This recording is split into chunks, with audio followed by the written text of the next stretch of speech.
सतगुरुदेव की जय। सर्वसंगत से प्रार्थना है, सत्संग प्रारंभ हो रहा है। कृपया सत्संग स्थल पर शांतिपूर्वक विराजमान होकर के श्रद्धा से सत्संग सुने। परमेश्वर की प्यारी आत्माओं से पुनर्निवेदन है, सत्संग प्रारंभ हो रहा है। कृपया सत्संग स्थल पर शांतिपूर्वक विराजमान होकर के श्रद्धा से सत्संग सुने। सत साहिब। नमस्कार जी। सत साहिब सर। क्या नाम है आपका? द्रौपदी। आप कहाँ से आए हैं? मैं गांव सौकर, जिला अलवर, राजस्थान से। संत रामपाल जी महाराज जी से आपने नाम दीक्षा कब ली? 2013 में। संत रामपाल जी महाराज से नाम दीक्षा लेने से पहले आप क्या भक्ति साधना करते थे? मैं सतगुरु रामपाल जी महाराज से उपदेश लेने से पहले मेरे मम्मी पापा भक्ति साधना करते तो मैं नॉर्मली जैसे कोई व्रत वगैरह शिव जी का या विष्णु जी का ये सभी करती थी। मैंने कोई गुरु नहीं बना रखा था उससे पहले। यह सब भक्ति साधना करने से आपको क्या लाभ प्राप्त हुए? उस टाइम सर हम ये नहीं जानते थे कि लाभ क्या होता है। हम इसलिए करते थे कि हाँ और भी कर रहे हैं तो हम भी कर लें। लेकिन ये भक्ति करते हुए भी बहुत सारी परेशानी हो रही थी हमें। मेरी मम्मी जी भी गुरु मित्र राम रहीम से जो डेरा सच्चा सौदा चलाते हैं उनसे नाम उपदेश ले रखा था उन्होंने, लेकिन हमें कोई भी लाभ नहीं हो रहा था। हमारे घर में बहुत सारी प्रॉब्लम भी चल रही थी, बहुत सारी हानि हो रही। जैसे कि सबसे बड़ी प्रॉब्लम तो यही थी कि घर में गृह कलेश ज़्यादा रहता था, उसके कारण हम भी डिस्टर्ब रहते थे, हमारी पढ़ाई में भी लॉस होता था। तो बहुत ज़्यादा ये गृह कलेश ही हमारी मेन प्रॉब्लम थी उस टाइम। बहन जी, संत रामपाल जी महाराज के शरण में फिर कैसे आए आप? हम सतगुरु रामपाल जी महाराज की शरण में ज्ञान गंगा पुस्तक के माध्यम से आए। जो मेरे भैया थे वो मथुरा गए थे, उनको ज्ञान गंगा पुस्तक मिली थी। उन्होंने पापा को ला कर दी, पापा ने पढ़ी वो पुस्तक। उस पुस्तक को पढ़ने के बाद मेरे पापा मम्मी को समझाते थे कि इसमें जो नाम लिए हुए हैं ये नानक जी को दिए हैं, कबीर साहब ही पूर्ण परमात्मा हैं। तो ऐसे ऐसे करके मेरे पापा जी को 6 महीने हो गए थे और सत्संग भी उस पीरियड में हम देखने लग गए थे। तो उस टाइम 3 घंटे का सत्संग आता था परम गुरु जी का, तो हम उस टाइम देखते थे। और उसके बाद 6 महीने के बाद मेरे पापा जी ने 2012 में नाम उपदेश लिया था, मम्मी पापा ने। उसके बाद 2013 में मैंने नाम उपदेश लिया था। संत रामपाल जी महाराज जी से नाम दीक्षा लेने के बाद क्या लाभ प्राप्त हुए? सर सतगुरु रामपाल जी महाराज से नाम उपदेश लेने के बाद हमें ढेरों लाभ हुए, बहुत सारे लाभ हुए। मैं आपको गिना नहीं सकती इतने लाभ हुए, लेकिन मैं आपको मेन लाभ बताऊंगी कि सतगुरु रामपाल जी महाराज से नाम उपदेश लेने से सबसे बड़ा लाभ तो मुझे ये हुआ कि जो परमात्मा कौन है इस चीज़ की जानकारी हुई, आध्यात्मिक ज्ञान हुआ। उसके बाद हमारी जो घर में गृह कलेश रहते तो बहुत ज़्यादा नौबत इतनी आ जाती थी कि किसी को मार दो या मर जाओ, इतनी प्रॉब्लम रहती थी। हम पहले रहते थे उससे बहुत ही एक नरक की ज़िंदगी आप कह सकते हैं, ऐसी नरक की ज़िंदगी जीते थे हम। लेकिन परमात्मा रामपाल जी महाराज से उपदेश लेने के बाद वो गृह कलेश समाप्त हुआ। दूसरी मेरी दादी थी जो तम्बाकू पीती थी, तो सतगुरु रामपाल जी महाराज से उन्हें उपदेश नहीं लिया था, उससे पहले ही वो तम्बाकू सेवन बंद कर दिया था सिर्फ सत्संग सुनने से। उसके बाद मेरा छोटा भाई है, उसके पेट दर्द होता था बहुत ज़्यादा, तो उसने जब नाम उपदेश लिया तो उसका पेट दर्द भी ख़त्म हो गया। और सर मुझे भी 2013 की बात है, जब मैं 12वीं में पढ़ती थी उस टाइम मेरे को थायराइड हो गया था। ये एक्चुअल मैं उस टाइम क्लास में ही थी, तो मेरी मैम ने बताया था उस टाइम कि आपको थायराइड हो सकता है। तो हमने उस चीज़ का चेकअप कराया खेड़ली में ही, लेकिन खेड़ली में डॉक्टर ने बोला कि आप इसे जयपुर ले जाइए। मेरा भाई था और हम दोनों थे, तो उन्होंने कहा था कि आप जयपुर में जाइए, जयपुर में आप इसका ट्रीटमेंट कराइए। हम जयपुर गए। जयपुर में जाने के बाद मासेकंड वो SMS हॉस्पिटल है, उसमें डॉक्टर मिश्रा बैठते हैं, तो उनसे हमने अपॉइंटमेंट लिया। उनसे कई बार हमने चेक कराया। उसके बाद मेरा थायराइड निकला, तो डॉक्टर ने ये बोला था। इस प्रक्रिया में करीबन 4-5 महीने लग गए थे, क्योंकि हमें जब वो बोलते थे तभी हमें जाना पड़ता था जयपुर, और 1-2 दिन भी लग जाता था वहाँ पर। तो उसके बाद डॉक्टर ने बोला था कि उस इतनी बड़ी शीशी थी, उसमें कम से कम 150 गोली थी। उन्होंने कहा था कि आपको ये सुबह गोली लेनी है, और वो भी भूखे पेट, या तो ये ज़िंदगी भर लीजिए, नहीं तो ऑपरेशन कराना है। मैं हॉस्पिटल के नाम से बहुत दूर भागती थी, तो इसलिए तब तक मेरे पापा और मम्मी ने नाम उपदेश ले लिया था 2012 में, और ये प्रॉब्लम मुझे 2013 में हुई। तो उसके बाद मैंने गुरुजी सतगुरु रामपाल जी महाराज से नाम उपदेश लिया। नाम उपदेश लेने के बाद मैंने सतगुरु रामपाल जी महाराज से जो नाम उपदेश दिया उन्होंने मैंने भक्ति की, उसके बाद मुझे थायराइड की प्रॉब्लम नहीं हुई, और परमात्मा की कृपा से अब मेरे थायराइड भी नहीं है। बहुत सारे ऐसे परमात्मा ने हमें हर जगह बहुत सारे लाभ हुए। सबसे बड़ी बात तो मैं ये कहूँगी कि मुझे सबसे ज़्यादा लाभ, जो हम ये कहते थे कि परमात्मा कौन है, मैंने बहुत सारे से सुना था कि सभी कहते, चाहे वो हिंदू धर्म हो, मुस्लिम, सिख, ईसाई कोई भी हो, चाहे हमारे बड़े बुजुर्ग हो, वो कहते कि सबका मालिक एक है, परमात्मा एक है, लेकिन ये नहीं बताते कि परमात्मा है कौन, उस परमात्मा भक्ति किसकी करनी चाहिए। कहते तो थे कि परमात्मा एक है, हम भी पूछते थे परमात्मा है कौन, लेकिन वो कहते हैं हाँ परमात्मा सबका एक है। लेकिन सतगुरु रामपाल जी महाराज की शरण में आने के बाद हमको ये पता चला कि परमात्मा वो कबीर साहब है, वो कबीर देव है, जो सबके बारे में कहते कि वो परमात्मा एक है।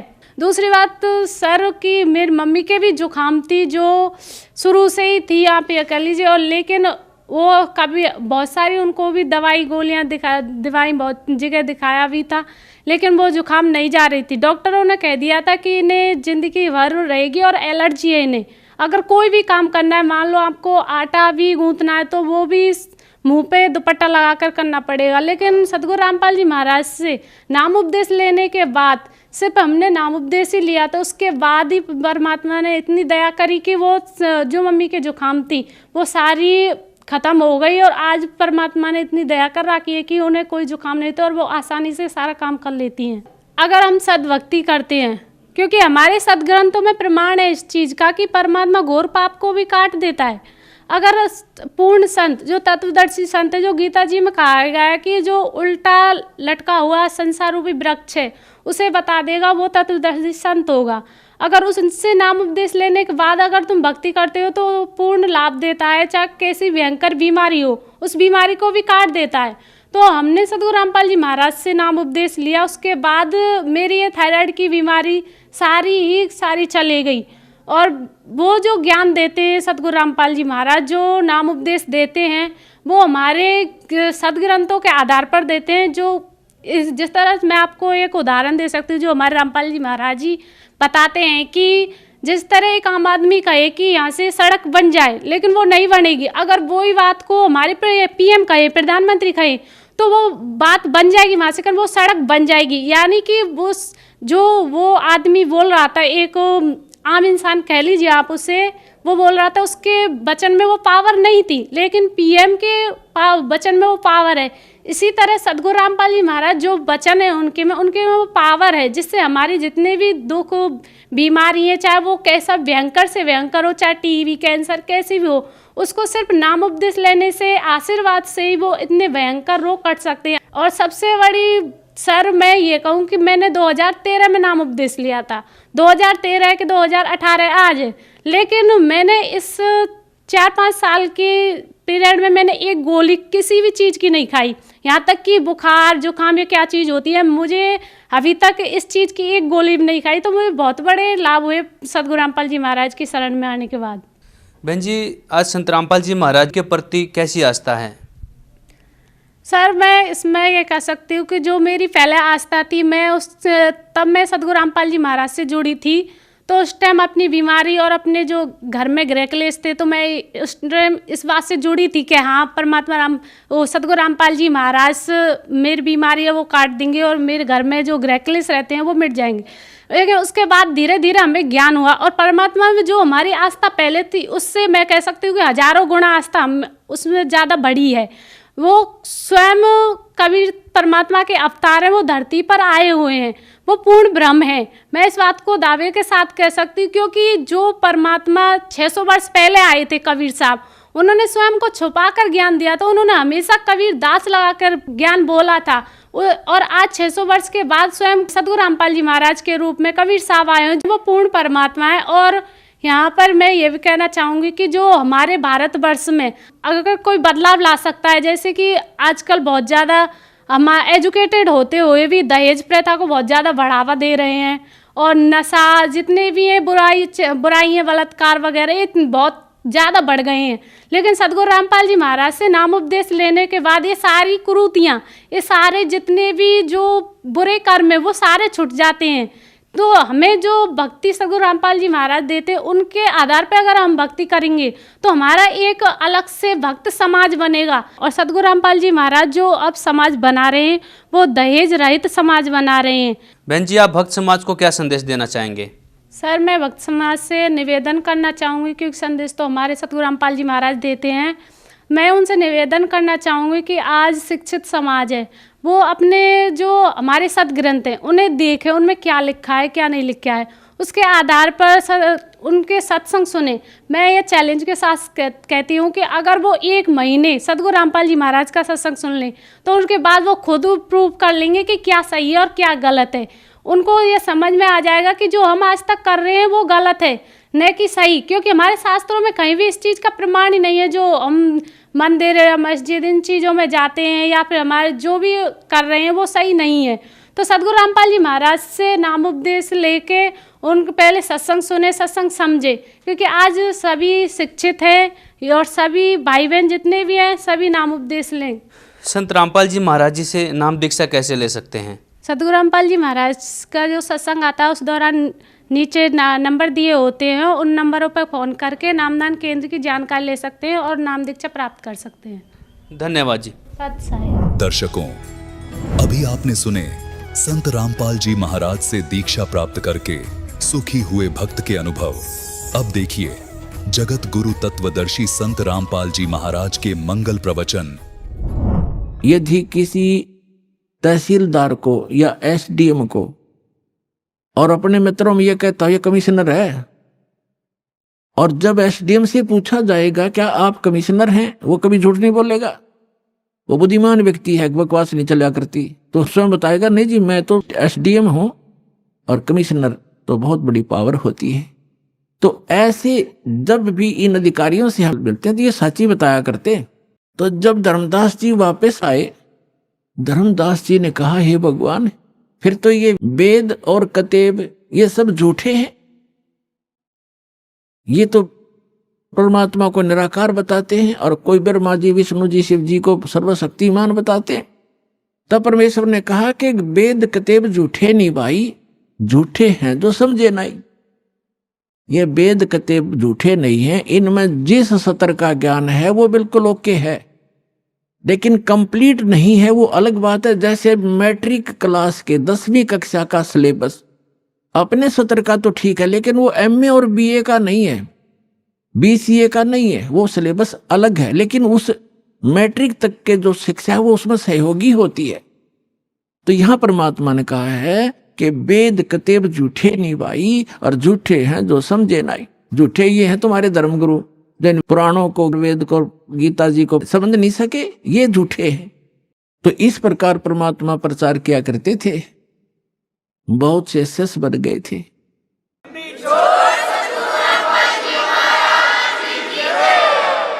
पुण्यात्माओं, एक सम्मन नाम का एक मनियार था। मनियार को आप जानते होंगे।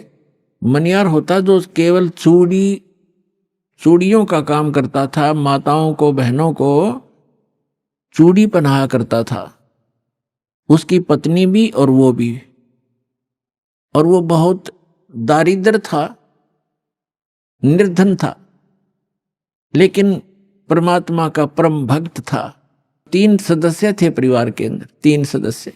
एक तो सम्मन, उसकी पत्नी का नाम था नेकी, और एक पुत्र था उसका नाम था शिव, उसको सेव कहा करते, सेव नाम था शिव। वैसे अब भ्रंश हम कर ही लेते हैं, सेव कहा करते, तो सेव नाम से ज्यादा प्रसिद्ध था। और तीनों के तीनों प्राणियों ने कबीर परमात्मा की दीक्षा प्राप्त कर रखी थी। वो दिल्ली में रहा करते थे। पहले दिल्ली आज जैसी नहीं थी, एक गांव सा था छोटा सा, ऐसी झोपड़ियों में लोग रहा करते थे, छोटे छोटे मकान भी थे, कुछ थोड़े बहुत सेठ भी थे, वो अलग होते हैं। आज जैसी दिल्ली नहीं थी 600 वर्ष पहले। और परमात्मा बनारस काशी में रहा करते थे। एक कमाल नाम का लड़का, उसके कबीले ने, उसके कुल के लोगों ने मृत मृत्यु के उपरांत जल प्रवाह कर दिया था। और एक शेख तकी नाम का राजा सिकंदर लोधी दिल्ली के बादशाह का धार्मिक गुरु था। और सिकंदर लोधी को एक बहुत असाध्य रोग था, परमात्मा कबीर जी के आशीर्वाद से वो स्वस्थ हुआ था। बाकी किसी भी औषधि से और किसी भी धर्म मजहब की जंतर मंत्र से और आशीर्वाद से वो स्वस्थ नहीं हुआ था, जिस कारण से सिकंदर लोधी परमात्मा कबीर जी से बहुत प्रभावित था। और उधर से धार्मिक गुरु उनका सिकंदर लोधी का जो शेख तकी था, वो ईर्षा करने लगा कबीर जी से कि ये अब ज्यादा महिमा प्राप्त होगी है, राजा के हृदय में ये समा गया है, किसी प्रकार इसको नीचा दिखाऊं और राजा मेरी तरफ फिर आकर्षित हो। कहते हैं 2 वजीर 2 फकीर और 2 पीर उनकी कभी आपस में बड़ा नहीं करती। ये तो ऐसे समझ लो जैसे एक म्यान में 2 तलवार, कदे देखी सुनी ना कान। तो वो बहुत इस ताक में रहता था किसी प्रकार नीचा दिखाऊं। सिकंदर लोधी ने किसी कारण से स्वामी रामानंद जी का सिर काट दिया, तो वो मृत्यु को प्राप्त हो गए थे। और कबीर परमात्मा ने सिकंदर लोधी और सैकड़ों व्यक्तियों के सामने उनको जीवित कर दिया था, जिस बात से सिकंदर लोधी घना प्रभावित हो गया था कि ये तो सचमुच अल्लाह आए हैं, खुद भगवान आए हैं। कबीर साहब अल्लाहु अकबर है। अब अल्लाहु अकबर यही काम करता है, मुर्दे को जीवित कर दे, रोगी को स्वस्थ कर दे, निर्धन को धन दे दे, तो भगवान यही काम करते हैं। तो वो सभी काम कर रहे थे। सिकंदर लोधी का पक्का विश्वास हो गया था कि सचमुच गॉड है, खुदा है। परमात्मा कहते हैं राज तजना सहज है, सहज त्रिया का ने, मान बढ़ाई ईर्षा बाई दुर्लभ तजना ये। राज भी छोड़ सकते हो, अपनी सुंदर पत्नी को भी त्याग सकते हो, और कहते हैं मान बढ़ाई और ईर्षा ये नहीं छूटती जीव पर। ये छूटे बिना भगवान मिला नहीं, बात वहीं की वहीं रही। तो इस ईर्षा वश राग द्वेष वश शेख तकी इस ताक में था, किसी प्रकार मैं झूठा सिद्ध कर दूं किसी पॉइंट पे ताकि इसकी महिमा कम हो जा, इसलिए वो इस ताक में रहता था। एक दिन सिकंदर लोधी से कहा कि आप इसकी बड़ी महिमा गाते हो, इसने मुर्दा जिंदा कर दिया, स्वामी रामानंद जी को जीवित कर दिया, आप कहते हो मुझे स्वस्थ कर दिया, मैं तब मानूंगा इसको कोई ये शक्ति युक्त है, मेरे सामने कोई मुर्दा जीवित करे। एक दिन उसने ये दबाव लगा दिया कि यदि ये कोई मुर्दा जीवित करेगा तो मैं मानूंगा, नहीं तो मुसलमानों को तेरे विरुद्ध कर दूंगा सिकंदर। इस बात से चिंतित सिकंदर टेंशन में आ गया, और परमात्मा को अपने बच्चों की टेंशन सुहाया नहीं करती, ये समर्थ है 1 मिनट में टेंशन दूर कर दे। सिकंदर लोधी से पूछा कि क्या परेशानी है आपको। सिकंदर लोधी ने कारण बता दिया। तो परमात्मा ने कहा कि कहो इसको कह दे शेख तकी को कोई मुर्दा लावे, और करते हैं अर्ज भगवान से, थोड़ा छुपा के रखते थे दाता अपने को। सिकंदर लोधी को तो पता था, कह दिया सो कह दिया। सिकंदर लोधी ने कहा कि शेख तकी पीर जी कोई मुर्दा ले आओ। फिर कबीर जी कह रहे हैं वो कर देंगे, जिंदा लाओ कोई मुर्दा। तो वो कहता मैं कहाँ से लाऊं मुर्दा, कभी आएगा जब देखेंगे, कभी होगा जब देखेंगे। अब परमात्मा ने सोचा कि ये टेंशन काफी देर रहेगा सिकंदर, इतने में क्या हुआ, लीला मालिक की सोशल सीधर मैं करूं अपने जन के काज। इतने में एक कमाल तो बाद में नाम रखा, एक 12-13 वर्ष के बच्चे की मृत्यु होगी। और कुछ ऐसे कुल हैं, ऐसे कबीले हैं, वो न तो जमीन में दफनाते हैं, न सभा करते हैं अग्नि में, और वो जल प्रवाह कर देते हैं अपना। उनका अंतिम संस्कार ही ऐसा है कि इसके शव को मछलियां जीव जंतु खाएंगे, दुआ देंगे, इसलिए मिट्टी तो ये बन ही चुकी है, उसको जल प्रवाह कर देते हैं। एक सुंदर फ्लोटिंग सा एक बेड़ा बनाते हैं, घास फूस का जो तैरता रहता है कुछ देर तक, फ्लोटिंग सा, उस पर लिटा देते और उसको जल प्रवाह कर देते। तो वो बहता हुआ आ रहा था, तो सबको पता चला कि मुर्दा आ गया, मुर्दा आ गया। दरिया के किनारे खड़े थे, सभी इत्तेफाक से वहीं खड़े हुए थे। सिकंदर लोधी, कबीर जी और हजारों की संख्या में सैनिक, अंगरक्षक, रसोइये, अन्य नौकर। तो परमात्मा ने कहा कि ले शेख तकी आ गया मुर्दा, पहले तू ट्राई कर ले, कदे बाद में नंबर बनावे, अगमा भी कर देता। तो सब ने कहा ठीक है शेख तकी जी, 2 पहलवानों की जब पहचान होगी, जब दोनों कुश्ती करें, आप भी करो अपनी ट्राई। तो लगा फूं फूं करने, वो मुर्दा चला गया 2 फरलांग 600-700 गज आगे को 800 फुट आगे नीचे, यानी जिधर से पानी बहकर जा रहा था डाउन स्ट्रीम में चला गया। तब वो कहने लगा शेख तकी कि ये तो बहाना चाहता था, अपने से बला टाड़ने के लिए कबीर तो बहाना चाहता था। मुर्दे कभी जीवित हुआ करते हैं, वो तो कयामत के समय जीवित करेगा अल्लाह। तब परमात्मा ने कहा, ऐसे संकेत किया दाता ने, जो बहता हुआ जा रहा था ना डाउन स्ट्रीम में, तो ऐसे मालिक ने ऐसे संकेत कर दिया, वो मुर्दा जो बहता हुआ जा रहा था डाउन स्ट्रीम में अप स्ट्रीम में चल पड़ा, जिधर से पानी बहकर आ रहा था। जैसे इंजन वाली नौका चलती है अपोजिट साइड में, और वहां आकर के जहां भगवान खड़े थे वहां खड़ा हो गया। नीचे से जल बह रहा है और वो सब ऐसे ऊपर तैर रहा है। तब परमात्मा ने कहा कि हे आत्मा, जहां भी है कबीर हुक्म से इस सौ में प्रवेश कर और बाहर आ जा।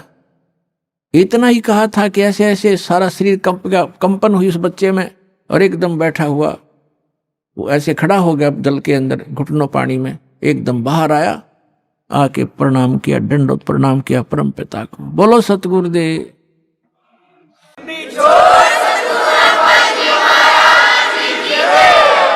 सभी ने ये कहा कमाल कर दिया, कमाल कर दिया। परमात्मा ने उस बच्चे का नाम कमाल रख दिया और उसको अपने बच्चे के रूप में रखा।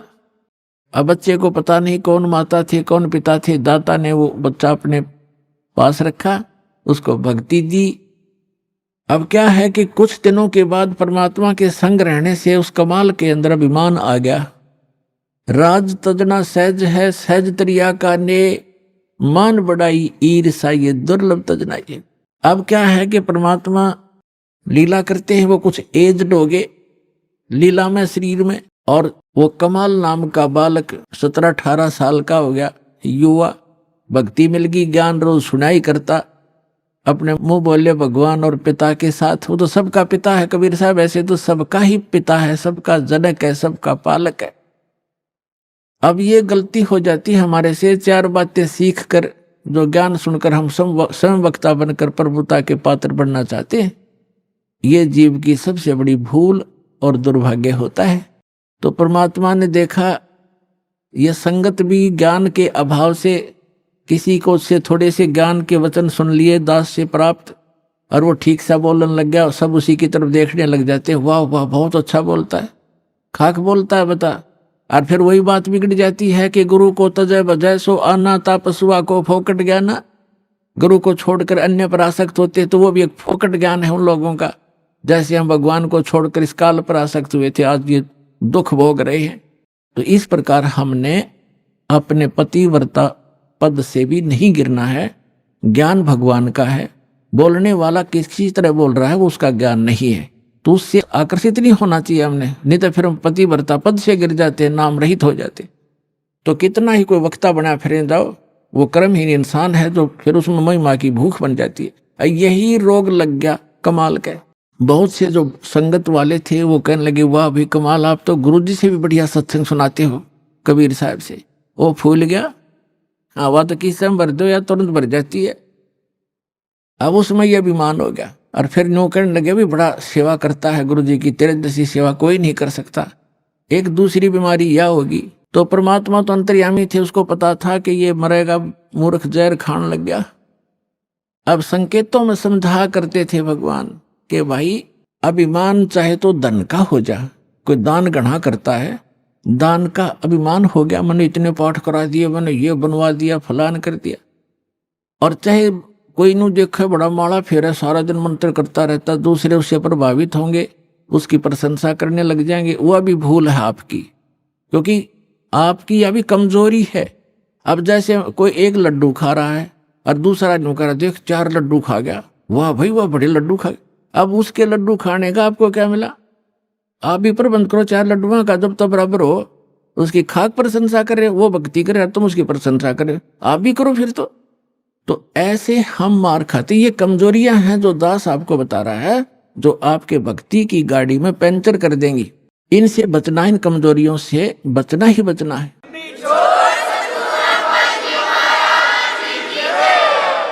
एक वृद्ध व्यक्ति था, डॉक्टर के पास गया और डॉक्टर ने देखा अस्थि पिंजर सा शेष है वृद्ध, तो वो कहने लगा, डॉक्टर जी मेरे पिंडलियों में दर्द रहता है।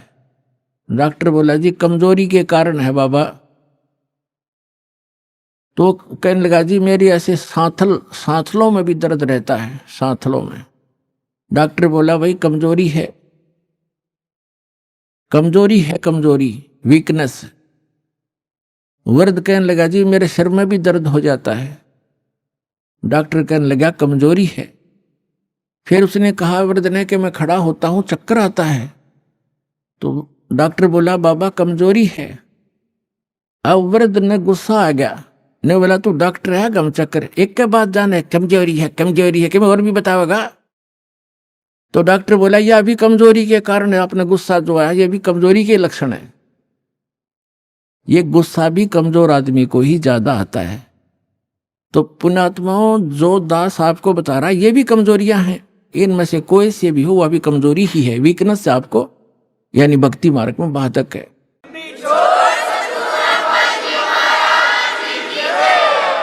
परमात्मा कहते हैं, जैसे माता गर्भ को रखे यत्न बनाए, हेस लगे तो छन्न होवे तेरी ऐसे भक्ति नसावे।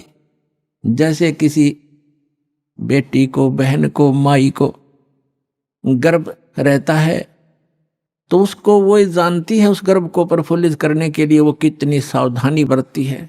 किसी बहन को 2-4 वर्ष के शादी के उपरांत जब गर्भ रहता है, अब उसको पता है वो कितनी चिंतित रहती है। करवट लेते समय रात को भी ये चिंतित एकदम फड़क के उठती है, कहीं मेरे बच्चे पर दाब ना आगी हो, मेरा गर्भ खराब ना हो जा। ऊंचे नीचे पर पैर रखते समय भी बहुत ध्यान से चलती है। खाने पीने की भी वो बहुत सावधानी बरतती है कि कहीं मेरा ये गर्भ रूपी लाल नाश ना हो जाए। तो परमात्मा कहते हैं, जिस दिन आपने परमात्मा की असत भक्ति मिल गई तो आत्मा के अंदर आपका भक्ति रूपी वो गर्भ स्टार्ट हो गया उस दिन से। अब यहां बताते हैं कि जैसे माता गर्भ को रखे यत्न बनाए और ठेस लगे तो क्षीण होवे, ऐसे भक्ति नसावे। तो ऐसे ये ठेस नहीं लगने देनी चाहिए भक्ति रूपी गर्भ के। ये मोक्ष रूपी लाल बनाने के लिए बहुत सावधानी बरतनी पड़ेगी। आप उस कमाल के मन में दोष आ गया। परमात्मा बार बार कहा करते, सत्संग में सबको सामूहिक ज्ञान दिया जाता है, प्रत्येक व्यक्ति को नहीं बताया जाता। और जैसे औषधि, गोलियां, दवाई, जड़ी या इंजेक्शन के माध्यम से एक ही स्थान पर लगाई जाती हैं, वो जहां दर्द होता है, जहां पीड़ा होती है, वो औषधि वहां काम कर देती है। तो सत्संग के माध्यम से सामूहिक इंजेक्शन लगाए जाते हैं ये वचनों के, और जिसमें जो वीकनेस जहां की है उसी के वो औषधि काम कर जाती है। बुद्धिमान उसको समझ जाते हैं, आगे सुचारू हो जाते और वो अपनी कमजोरी को ठीक कर लेते। बुद्धिमान वही होते। इतना कुछ कई बार कहा परमात्मा ने कि जो दान ज्यादा करता है, यदि उसके मन में अभिमान आ गया, कराया नाश हो गया। कबीर साहब कहते हैं, तन मन धन दिया तो भला किया, सिर का दासी भार, और जब न्यू कहा कि मन ने दे दिया तो बहुत सहेगा मार। वो तो दिया हुआ तक गया, नाश हो गया, रोड ब्रांड में दुर्गति और हो जाएगी तेरी। तो किसी भी प्रकार का सेवा का अभिमान हो जाए, अभिमान तो अभिमान ही है, वो तो नाश ही करता है, भगवान से दूर करता है। लेकिन कमाल की बुद्धि भ्रष्ट हो चुकी थी, परमात्मा के साथ रहकर भी वो अपनी ही चलाता था। पुण्यात्माओं, जैसे मन में बहुत सी बातें आती हैं। एक बार धर्मदास जी ने कहा, हे भगवान, आप कहते हो कि श्री कृष्ण परमात्मा नहीं है, समर्थ नहीं है। श्री कृष्ण जी ने राजा मोरध्वज के पुत्र ताम्रध्वज को आरे से चिरवा के डेथ हो गई थी, 2 फाड़ हो गया था, और फिर वैसा ही बना दिया और जीवित कर दिया। तो कैसे माने कि इनमें ये भगवान नहीं है, सर्वशक्तिमान नहीं है। परमात्मा कबीर जी ने कहा कि मैंने ये कभी नहीं कहा कि ये भगवान नहीं है, मैंने ये अवश्य कहा ये सर्वशक्तिमान नहीं है। मैंने ये कभी नहीं कहा कि ये स्वामी नहीं है, ये प्रभु नहीं है, इतना अवश्य कहा कि सर्वशक्तिमान नहीं। जैसे परिभाषा प्रभु की आपको बहुत बार बताई है, तहसीलदार भी साहब है, एसडीएम भी साहब है, डिप्टी कमिश्नर भी साहब है, जिसको कलेक्टर कहते हैं, डिप्टी कलेक्टर, और कमिश्नर भी साहब है, मंत्री भी साहब है, अपने सतर का साहब है, अपने उसका कुछ सीमा है उसके साहब की, उसकी शक्ति की। और मंत्री भी साहब है, मुख्यमंत्री भी साहब है, प्रधानमंत्री भी साहब है। लेकिन ये सभी साहब हैं, लेकिन कोई कहे कि डीसी समर्थ है, सर्वशक्तिमान है, सारे देश का कंट्रोलर है, तो वो गलत कह रहा है। अब जितना वो साहब है, जैसे कोई एक मंत्री को और प्रधानमंत्री बताता है राज्य के मंत्री को, तो वो उस प्रोसीजर से वो परिचित नहीं है। इसलिए एक मंत्री भी अपने सत्र का लाभ दे देता है, लेकिन जो प्रधानमंत्री लाभ देगा वो ना मुख्यमंत्री दे सकता। तो इसी प्रकार समर्थ जो प्रधानमंत्री है, परमात्मा ने पूछा कि जैसे आपके भगवान ने, श्री कृष्ण अर्थात विष्णु जी ने, मोर ध्वज के पुत्र ताम्र ध्वज को तो जीवित कर दिया, 2 फाड़ करवा के, 2 बीचों बीच कटवा के, और अपने सगे भांजा अभिमन्यु को जीवित नहीं कर सका, जिसकी कति जरूरत थी, और वहां तबे मतलब पंगा लिया जाके उसने क्यों नहीं कर सका। पांडवों का कुलनाश हुआ था, श्री कृष्ण रोए था, उसकी बहन रोए थी, 5 पांडव रोए थे, उसको क्यों नहीं जीवित कराया जो 18 वर्ष की आयु में मर गया था। यहां धर्मदास चुप हो गया। तब कहा भगवान हम तो तुच्छ बुद्धि जीव हैं, हमारी बुद्धि का सतर तो इतना ही है बस, अब आप बताओ भगवान क्यों नहीं कर सका। तब परमात्मा ने बताया कि जब तक संस्कार जिसके हैं, अब उस ताम्र ध्वज की आयु शेष थी, और इस शरीर को एक आम सिद्ध पुरुष भी तोड़ कर काट कर फिर दोबारा जीवित कर सकता है। श्री कृष्ण तो उनसे कुछ 21 ही हैं, लेकिन आयु नहीं बढ़ा सकते ये भगवान। इसलिए अभिमन्यु की आयु 18 ही वर्ष की थी, उसी दिन मृत्यु होना तो उसके आगे शेष उसकी उम्र मनुष्य की नहीं थी। इस कारण से श्री कृष्ण उसको जीवित नहीं कर सके। तब धर्मदास को संतुष्टि हुई। तब परमात्मा ने कहा था कि समर्थ का शरणागहो रंगोरी हो, और कबू ना हुआ काज राम रंगोरी हो।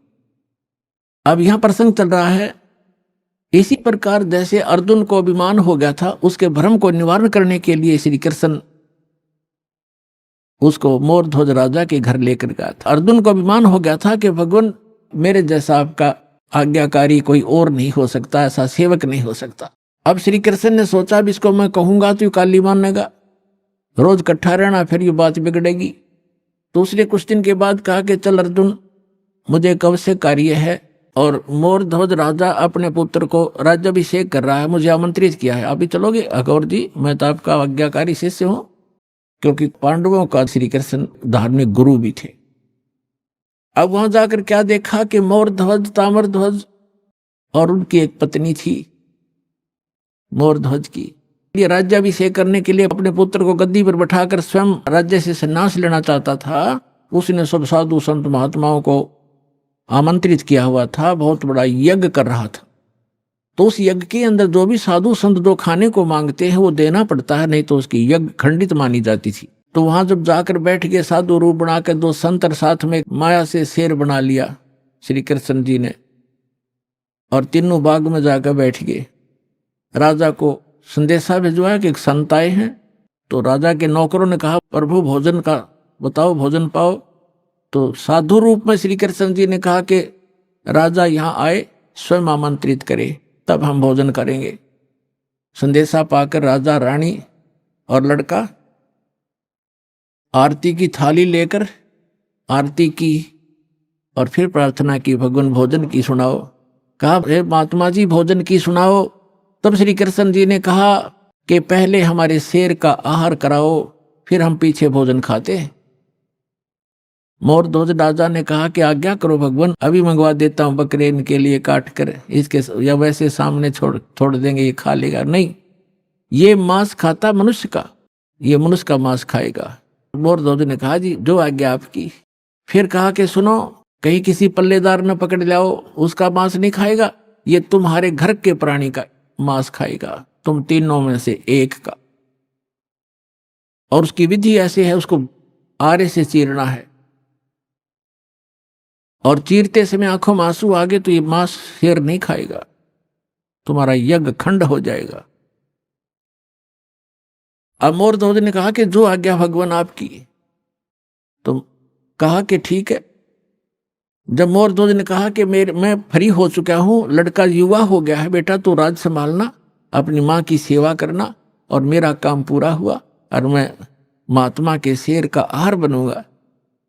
रानी ने कहा कि देखो बात सुनो, आप मेरे पति हो और पति भरता पत्नी से पहले पति की मृत्यु होना कलंक होता है। मैं आपसे पहले मरूंगी, आप मुझे आहार बनने दो। और उसने ये कह दिया था संत रूप में विराजमान श्री कृष्ण जी ने कि आज जो इस मेरे शेर का आहार बनेगा वो सीधा स्वर्ग जाएगा। तो उनकी होड़ लाएगी, कैसा बढ़िया दाव, शरीर तो ये जाना ही जाना है और आज दाव लगे।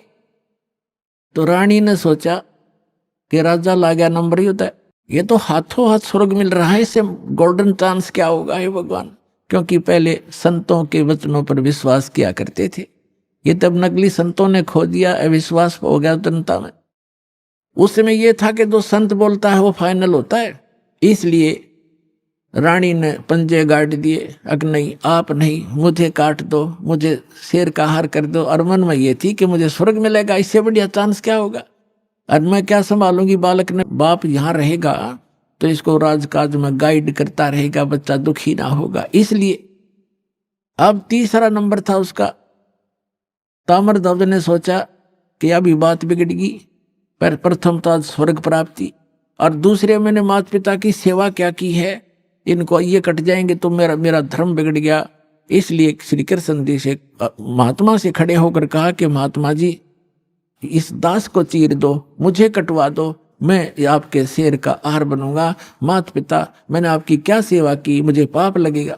लास्ट में उन तीनों ने उस महात्मा को जो संत रूप में विराजमान श्री कृष्ण जी से कहा कि महात्मा जी आप ही फैसला कर दो हमारा, आप जिसको कहेंगे वही आपके हाजिर होगा।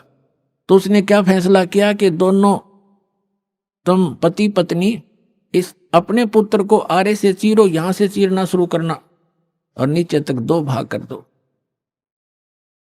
फाइनल फैसला हो गया, नो ऑब्जेक्शन। आरा ले आए, जैसे लकड़ी चीरने का होता, दोनों तरफ से पकड़ के ऐसे चीरते हैं। लड़का बैठा लिया नवा धोआ के, और ये कंडीशन थी कि आंखों में आंसू नहीं आने चाहिए। अब फिर जब वो चीरने लगे ना, बीचों बीच चीरना प्रारंभ कर दिया था, और चीरण में केक उठा लकड़ था, 5-4 मारे आर पार हो जाना था वो। तो उस समय श्री कृष्ण जी यानी महात्मा रूप में विराजमान ने कहा कि ऐसा करना, ये दायां जो हिस्सा है राइट साइड ही शेर खाएगा, बाएं को एक तरफ फेंक देना। अब लड़के की आंखों में आंसू आ गए, ताम्रध्वज की आंखों में आंसू आ गए, आंसू आ गए। और माता पिता ने जल्दी में चीर दिया, ज्यादा देर नहीं देखा जाएगा लड़का। यूं कहते ही वो आधा हिस्सा 2 भाग हो गया था। तो फिर श्री कृष्ण ने कहा कि भाई ये हमारा काम नहीं, इसकी आंखों में आंसू आ गया, इसका मोह ममता रहेगी कोई, ये रो रहा है लड़का। तो उस अभी तड़फ रहे शरीर से आवाज आई कि हे अंतर्यामी, आप तो महात्मा हो, अंतर्यामी हो। मैं इसलिए नहीं रो रहा था कि मुझे कोई ममता है, मैं इसलिए रो रहा हूं कि मेरा कोई लेफ्ट साइड का इतना गंदा होगा, मैं इतना पापी हूं कि मेरा पूरा शरीर भी आपके काम नहीं आ सका, इसलिए रो रहा हूं। तब खुश हो गए वो संत और खड़ा होकर के उसको आशीर्वाद दे दिया। बच्चा नो का नो जीवित हो गया। बोलो सतगुरुदेव।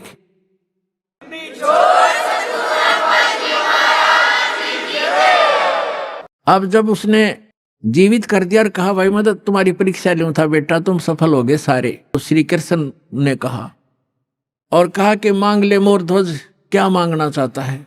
तुझे स्वर्ग में भेज दूंगा और बहुत समय तक तेरा स्वर्ग का राज लिख दूंगा, इंद्र की पदवी दे दूंगा।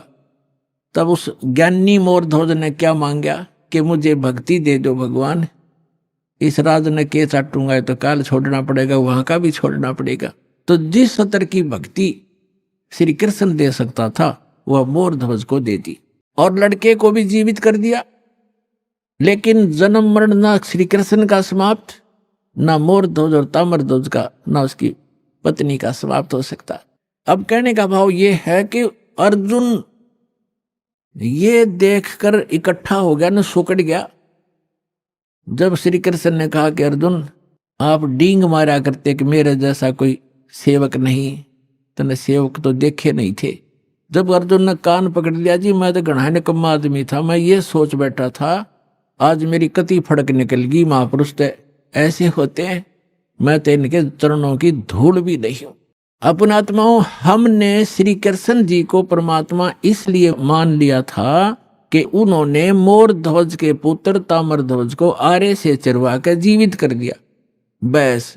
और यहां परमात्मा ने फिर बताया कबीर जी ने कि वो अभिमन्यु को जीवित क्यों नहीं कर सके, वो तुम्हारे समर्थ भगवान। उसका कारण भी बताया कि ये समर्थ नहीं है। और ऐसी ऐसी तो बहुत से संत भी सिद्धियां रखते हैं जो मुर्दे को जीवित कर सकते हैं, लेकिन उनकी आयु नहीं बढ़ा सकते, किसी सूरत में नहीं बढ़ा सकते। आयु की वृद्धि केवल परमात्मा पूर्ण ब्रह्म कर सकते हैं। मासा घटे ना तिल बधे, विदना लिखे जो लेख, और सच्चा सतगुरु मेट कर ऊपर मार दे मेघ। आप संत रामपाल जी महाराज जी के मंगल प्रवचन संत रामपाल जी महाराज एप्लीकेशन पर भी सुन सकते हैं तथा उनके द्वारा लिखी पुस्तकें भी डाउनलोड कर सकते हैं। इस वीडियो को देखने के बाद आपकी क्या राय है कमेंट में जरूर बताएं। ऐसे ही और वीडियो देखने के लिए हमारे चैनल को सब्सक्राइब करें और वीडियो को ज्यादा से ज्यादा शेयर करें। धन्यवाद।